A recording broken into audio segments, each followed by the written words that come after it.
자, 오늘은 여러분이 이제 성서와 지성소의 그 영적 관계에 대해서 말씀을 드리도록 하겠습니다. 먼저 오늘 본문의 말씀을 우선 관찰을 하도록 하겠습니다. 관찰. 여러분이 이제 말씀을 볼 때에 어떻게 무엇부터 해야 될 것인가 하는 생각을 하는데 항상 그 관찰을 먼저 한다는 생각을 하셔야 돼요. 관찰. 이제 사실을 팩트를 이제 보셔야 됩니다.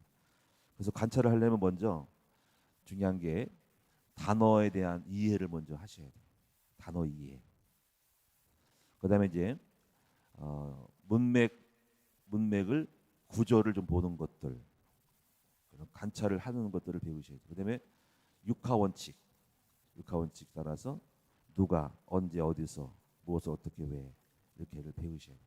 그래서 그런 거 가지고 이렇게 자세히 현미경을 가지고 또는 망원경을 가지고 망원경은 큰 숲을 보고 현미경은 나무를 보고 이런 식으로 먼저 관찰을 한다 보십니다. 그리고 그렇게 할 때는 여러분이 이제 혼자 볼 때 볼펜을 들고 그 내용들을 기록을 하는 것이 중요해요. 자, 그래서 한번 관찰을 해보고 그다음에 관찰을 하면은 그 다음에 뭐가 나오냐면은 이 말씀이 나에게 어떤 교훈이 있을까, 뜻이 있을까라고 의미를 찾아야 돼요. 의미. 이거를 미닝이라 그래요. 미닝. 그리고 세 번째는 그 찾은 걸 가지고 적용을 해야 돼요. 어플리케이션. 그래서 이걸 FMA라 그래요. 그러니까 F는 팩트, M은 미닝, A는 애플리케이션. 그래서 FM 성경 공부 방법. 혼자서 말씀을 공부하는 방법이다. 그럼 오늘 여기서 관찰을 하다 보면은 그동안에 알고 있던 것들이 많이 있어요. 아, 이거 내가 알아. 그럼 넘어가면 돼. 그러면 이거 새로운 단어네. 그거는 반드시 사전을 찾아봐야 되는데 요즘은 네이버 검색을 해보면 금방 나와요. 그래서 그렇게 해서 찾은 다음에 영적인 그런 의미를 찾아야 돼요. 그래서 오늘 여러분이 한번 관찰을 해볼까요? 제일 중요한 거는 이거 전혀 모르겠어라는 단어를 먼저 찾는 거예요. 자, 먼저 보세요. 37장 1절 제일 처음에 나오는 게 뭐예요? 누가 나와요? 부살렐이 나오죠. 부살렐. 자, 이 부살렐에 대해서 연구를 해야 돼요. 알고 있으면 넘어가. 그럼 여러분이 이 부살렐을 모르면 찾아야 되겠죠. 우리가 말씀을 깨닫는다고 하는 것은 그 단어와 지명과 상황들을 잘 알아야만이 그 메시지가 내게 다가오지. 뭐 하나의 의문점이 생기면 뭔가 접수가 안 되는 거야. 여러분 만약에 신문을 보면은 경제적인 단어가 나와, 경제 언어, 이코노믹한 경제 언어가 나오면 무슨 뭐 자산이 뭐고 무슨 뭐 탄소가 뭐고 탄소 중립이 뭐고 뭐 이러면요. 탄소 중립이 무슨 뜻이에요? 단어 이해가 안 되면 일단 그 내용 전체가 파악이 안 되는 거예요. 그래서 먼저 그래서 신문도 가끔 보면은 모르는 단어를 나면 네모칸 놓고 탄소 중립은 무엇인지 이렇게 먼저 부기를 해요. 이해가 안 되니까. CO2가 뭔지, 이 기후 협약이 뭔지 이런 거를 다 보는 거예요. 먼저 단어를 이해해야. 그래서 이런 거를 잘 알 때 뭐든지 익숙해지면서 전체가 다 들어오는 거예요. 그러면서 뜻을 찾게 되는 거예요. 그래서 이 부사렐이 누구냐면 출애굽기 31장. 여러분이 찾을 때는 네이버 검색하든지 출애굽을 다 읽다 보면 또 나오거든요. 생각나. 이게 어디 있지? 찾아보는 거예요. 정리해 놓는 거예요. 자, 부살렐은요. 출애굽기 31장 2절 6절에 참고로 보시면 제가 읽어드릴게요. 유다 지파 사람이에요. 홀의 손자 우리의 아들. 여기 보면 지명하여 부르고 하나님이 지명했대. 너 나와. 일로 뽑혔어. 당첨. 너 이걸 해. 그만큼 뛰어난 사람이. 하나님의 영을 충만하게 하여 지혜와 총명과 지식과 여러 가지 재주로 정교한 일을 하게 하며. 근데 우리가 여기서요. 이 부살렐이 어떻게 이렇게 굉장히 정교한 이렇게 공예 미술 작품을 만드는 거예요. 성막을 만들 때. 근데 그게 어떻게 해서 그렇게 됐을 것 같아요? 그 내용을 추적하면 부살렐은 애굽에 노예 있을 때 애굽의 엠피스라는 신전을 짓는 사람이었다. 애굽의 신전 공예 작가였어. 그게요, 노예로 있다가 갑자기 지혜를 공유한 일이 언제 그 공예를 해보겠어, 조각품을. 그래서 이 사람은 벌써 이미 했던 사람이에요. 노예 때 신전 만들어, 신전, 이스라엘 민족이 노예로 있을 때 그런 기술이 있는 사람 가운데서 거기서 하나님이 그 실력을 키우고 성령을 부어서 하나님의 전에 이것을 할 수 있도록 만들어줬다는 거예요. 그러니까 미리 벌써 훈련을 받은 사람이야. 거기다가 더하여서 은혜를 주신 거예요. 지혜와 성령을 부어서. 그러니까 기술을 먼저 애굽에서 쌓고 있었다. 그렇게 보시면 됩니다. 그래서 엠피스의 푸타 신전에서 일을 하던 조각 일을 원래 하던 사람들인데, 자, 그래서 이 부살렐이라는 것은 굉장히 그 미술과 디자인을 하는 사람의 대명사예요. 부살렐이. 그래서 이스라엘에는 이스라엘 국립 아카데미에는 그 이름이 이런 게 있어요. 부살렐 미술 및 디자인 아카데미라고 부르는데요. 그만큼 이 부살렐은 미술을 한 사람의 대명사로 그 상호가 많이 써요. 부살렐 조각사, 부살렐 미술 디자인, 그만큼 유명한. 그 부살렐 장인 부살렐이라는 책도 나와 있는데, 그 부살렐이라는 사람에 대한 스토리를 어떤 우리나라 사람이 김요한인가 이 사람이 꾸며가지고 책을 썼어요. 그 내용이 뭐 1부, 2부, 3부인데 1부는 그가 성장하는 과정, 그러면 2부는 이제 애굽의 신전에서 일을 하던 내용들, 그리고 3부는 그가 하나님의 일을 하는 가운데서 그 영적으로 갈등을 일으켜서 하나님의 일을 뽑히는 일들, 이런 식으로 책을 쓸 정도로 이 부살렐이라는 것이 굉장히 드라마틱한意義가 있어요. 이 사람을 가지고 기독교 영화를 만들어 될 만큼 이 부살렐이라는 사람이 특출한 사람인 거예요. 그만큼 스토리가 있어요. 자, 그다음에 두 번째를 보겠습니다. 1절에 조각목으로. 자, 조각목이 뭐예요? 또 찾아봐야 돼요. 여러분 조각목 알아요? 뭐 조각으로 조각 센 거예요? 자, 조각목을 찾아보니까는 아카시아 나무로 돼 있어. 아카시아 나무. 그러니까 이거는 썩지 않은, 썩지 잘 안 썩는 조각목이에요. 그다음에 계를 만들었으니, 계는 이제 언약계겠죠. 언약계를 법계라고도 하고 증거계라고도 해요. 왜냐하면 그 안에 하나님의 법이 들어있으니까. 법계, 또 증거판이 있으니까 증거계, 또는 약속이니까 언약계, 이렇게 다양하게 쓰는 거예요. 같은 말이야. 그다음에 이 단어만 생각해도 할 게 많죠, 그렇죠? 규빗은 뭐예요? 규빗은 그 당시에 척도, 자예요, 자. 그럼 한 규빗은 얼마예요?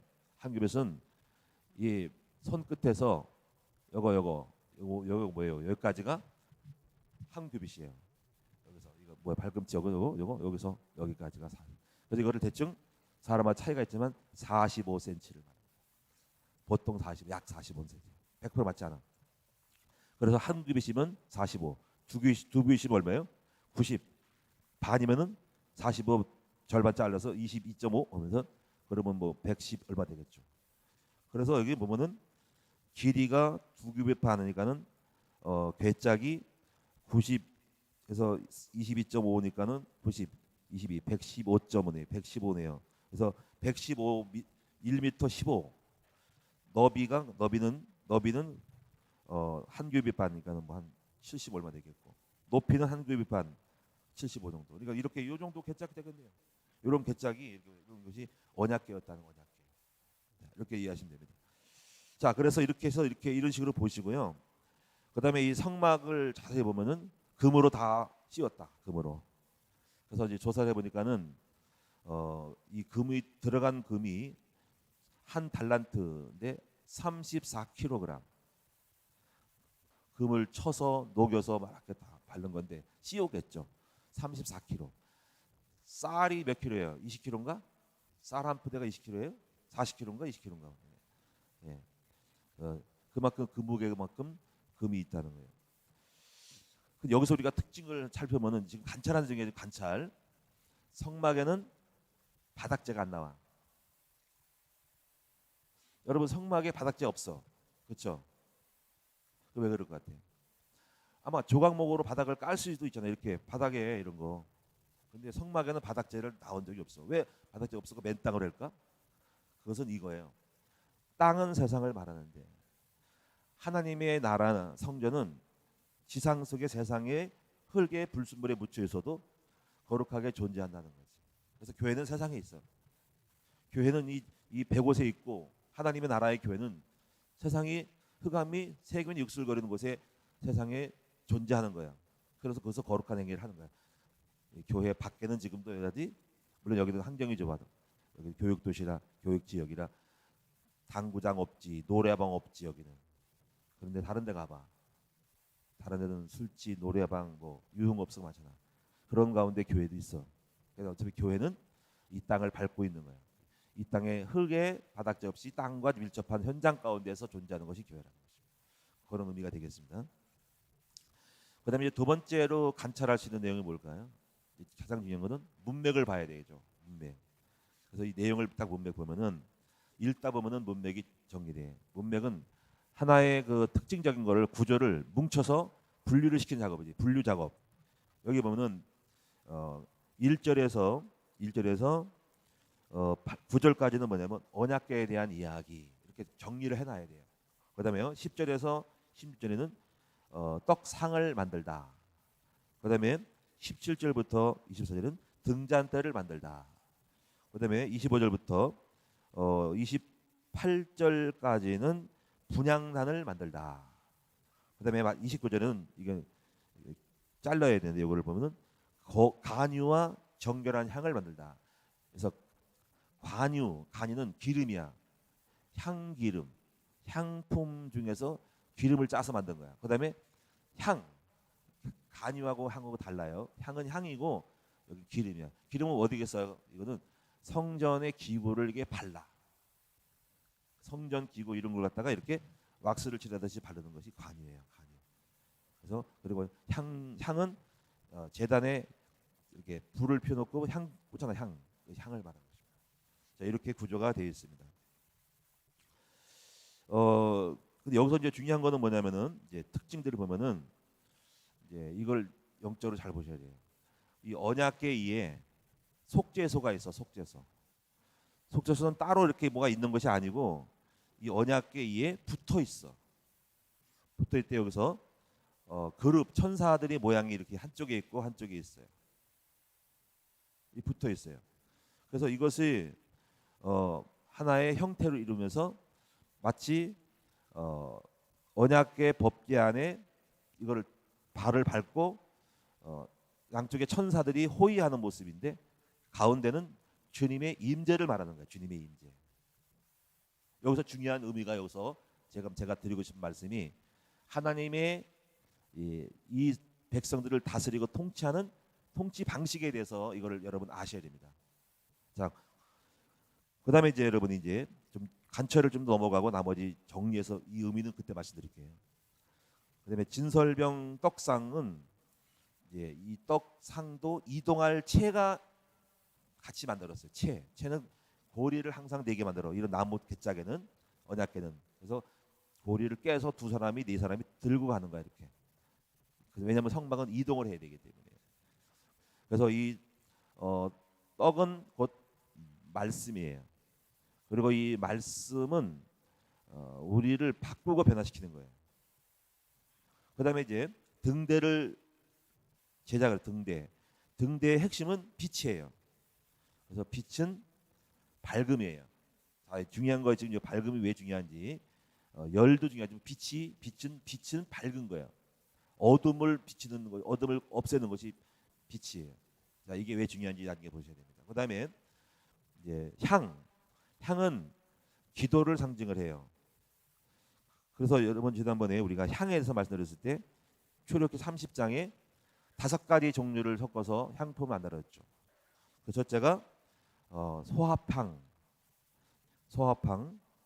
그다음 소합향은 이거는 일종의 벤조인이라고 그러는데 식물의 상처에서 흘러나오는 수지 기름이에요. 나무 기름, 향유. 그래서 예수님의 십자가의 상처에서 기름이 나오듯이 나오는 거예요. 그다음에 나감향은 조개 껍질이 깨어져서 부서진 향이에요.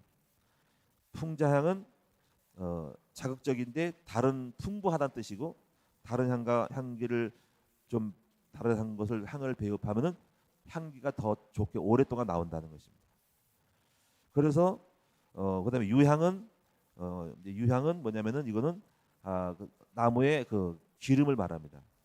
그다음에 소금은 이제 이거는 변질하지 않은 언약을 말합니다.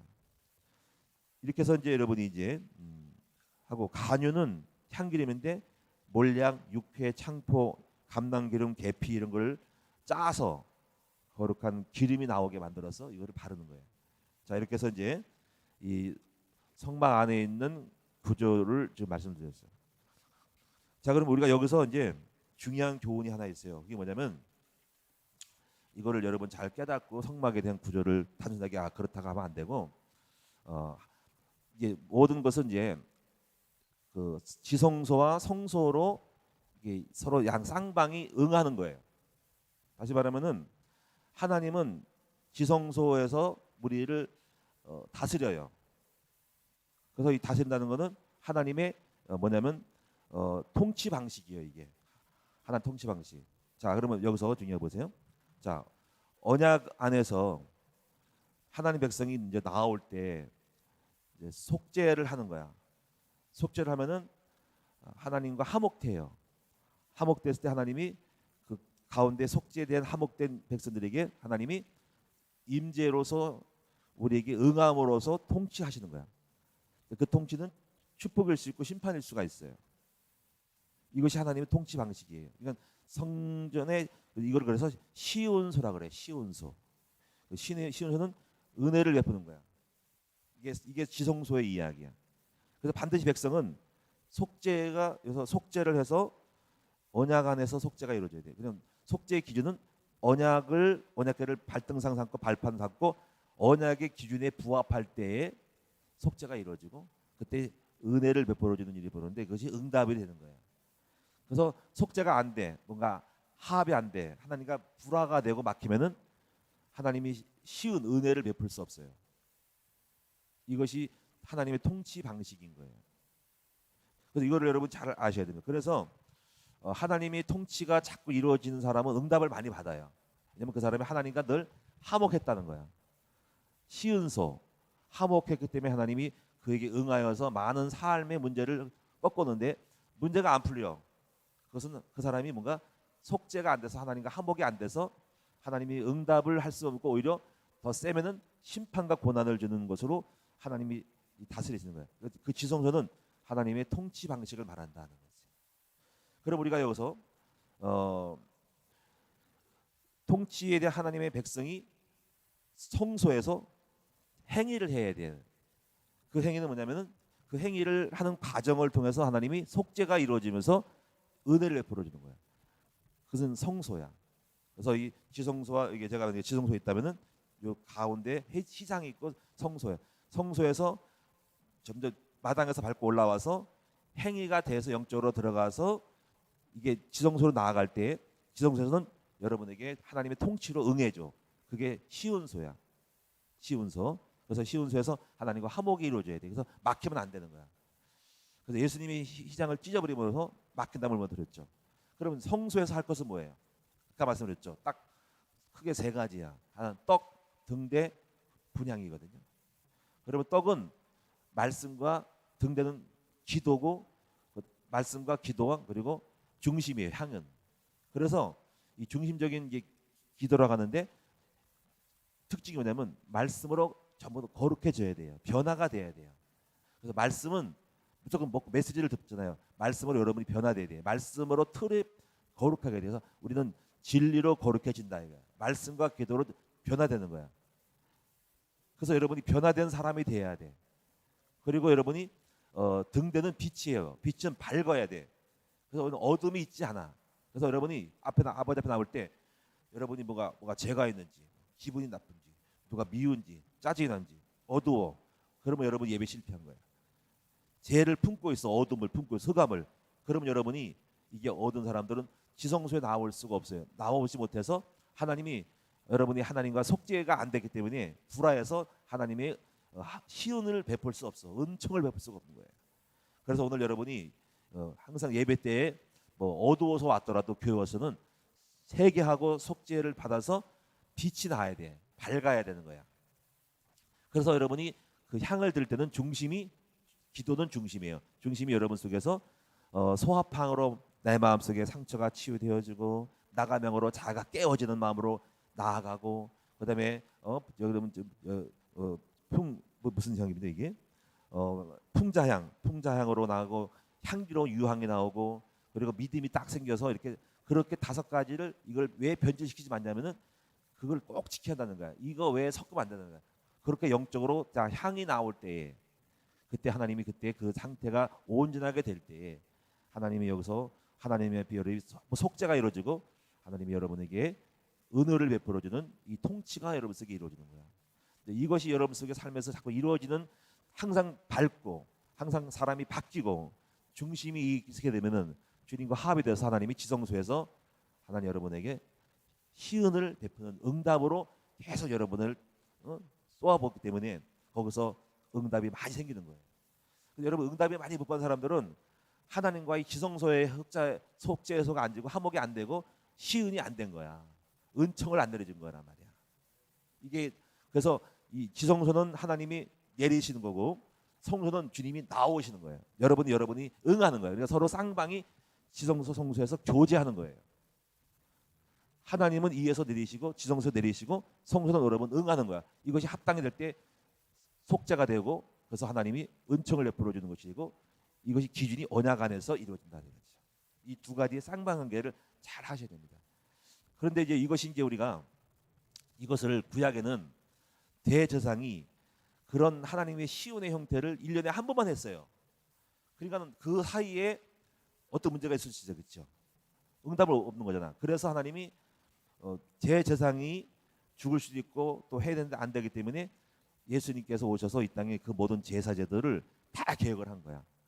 영적이면 다 살리고, 지금 성막이 없지만은 성막의 의미를 가지고 있는 거예요. 그래서 예수님이 지성소와 성소에는 휘장을 단번에 헐어버리신 거예요. 헐어서 이제부터 누구든지 이제 예수님의 피로 대속을 받은 거야. 다 속죄를 받은 거야. 그래서 은혜의 보좌 앞에 여러분 예수님의 이름으로, 여러분 행실이 안 좋고도 예수님의 이름으로 회개는 잘해야 돼. 항상 회개는 해야 돼. 항상 회개해가지고 은혜의 보좌 앞에 담대히 나아가라고 하는 것이, 나는 제면서 무서워서 나가게만 두드려 맞으니까, 벌 받으니까 어미하신 심판대 지성소에서. 그래서 구약에 그렇게 말씀하신 거예요. 이제는 됐다. 이제는 너희가 은혜의 보좌 앞에 예수 이름으로 다 속죄 받았으니까 이제 대제사장 예수님을 앞세워서 예수 이름으로 은혜의 보좌 앞에 담대히 나아가는 것은 시은을 받을 수 있는 장소에 다 얼굴 들이밀고 가라는 거야. 이것이 히브리서에 나오는 이야기예요. 자, 오늘 다 끝났어요. 오늘 여러분 이제부터 예배 드리면서 여러분이 그냥 앉아 있으면 안 되는 거야. 그래서 우리가 성경을 보니까 마당만 밟는 것은 몸만 왔다 갔다 하는 것을 말하는 거예요. 하이 큰일 났네. 마당만 밟는 게 아니라 성소가 들어, 성소도 못 들어오고 마당만 밟으니까 왔다리 갔다리 하는 거지. 근데 성소에서 행위를 하는데 항상 예배 드릴 때 어떻게 해야 돼요? 말씀을 깨닫고 생명의 영이 밝아지고, 그리고 중심이 향을 아름답게 주님이 소합향, 나가향, 풍자향, 유향, 소금을 5가지를 잘 생각하면서 이걸 다 머릿속에 외우시고 하면서 영적으로 이걸 만들어가는 영적 행위를 해야 하는 거예요. 이걸 모르는 사람들 그냥 또 성소에 들어와서도 그냥 입만 빡 못하고 춤없던 보고 받아보고 딴 짓하고 그 예배가 실패하는 거야. 그러니까는 지금 뭡니까? 이 가인이 예배를 똑같이 아벨하고 드렸는데 그 속에 흑암을 뿜고, 이게 뭘까? 등대가 없는 거지. 빛이 없이 어둠을 딱 깔고 와가지고 재물만 형식으로 딱 드리니까는 하나님이 안 받아. 그러니까 또 열받아가지고 또 왜 안 받습니까? 또 따지네요. 또 응답이 왜 없냐고 하면서, 그러니까 나중에 돌로 또 동생을 쳐 죽이니까 완전히 귀신에게 씌인 거지. 그러니까 이 사람은 결국은 예배의 실패야. 오늘 여러분이 예배를 성공하려면 어떻게 해야 돼요? 항상 성막을 생각해서 성소에서 말씀 등대 빛을 발하고 말씀으로 깨달아지고 말씀으로 나를 바꾸고, 그리고 중심을 향을 들여서 여러분 아까 5가지 그 향품에 대한 거를 생각하면서 영적인 내 안에 내면을, 그래서 그러니까 예배 때 회개를 하고, 그리고 중심을 들이고 고백을 하고 깨닫고 하는 영적 행위를 열심히 해야 돼요. 그리고 예배 속에 밝아야 돼. 그럼 하나님 기쁘게 받으실 성소에서 딱 되면 하나님이 응하는 거야. 지성소에서. 야, 그래서 속죄 됐다. 너희가 속죄됐다. 다 죄를 하였다. 그래서 하나님과 화목됐다. 그리고 언약의 기준에 맞게끔 속죄했다. 그래서 언약궤는 발판이 뭐냐면 거기에 하나님의 능력의 발판이 되는 거야. 법의 발판으로 기준을 삼아서 화목이 됐을 때 그때 하나님이 시은을 베푸는 거야. 그러면 하나님이 음성을 주시고 말씀을 주시고 그래 됐다 저 사람은 내가 됐다 하고 삶 속에서 예배 성공했을 때 삶 속에서 하나님 이상하게 역사하고 만남의 축복을 주고 돌대 축복을 물질을 축복 주는 거예요. 이것이 생각해 보세요. 그래서 응답을 많이 받은 사람들은 그런 하나님과의 시은을 많이 받은 사람인 거예요. 할렐루야. 그러니까 증거 앞에 할 말이 없는 거야. 그 증거가 없어. 열심히 드려도 시은을 못 받은 거야. 은총을 못 받은 거야. 그런 뭔가 영적 예배에서 뭔가 종교 생활을 하거나 껍데기만 한 거예요.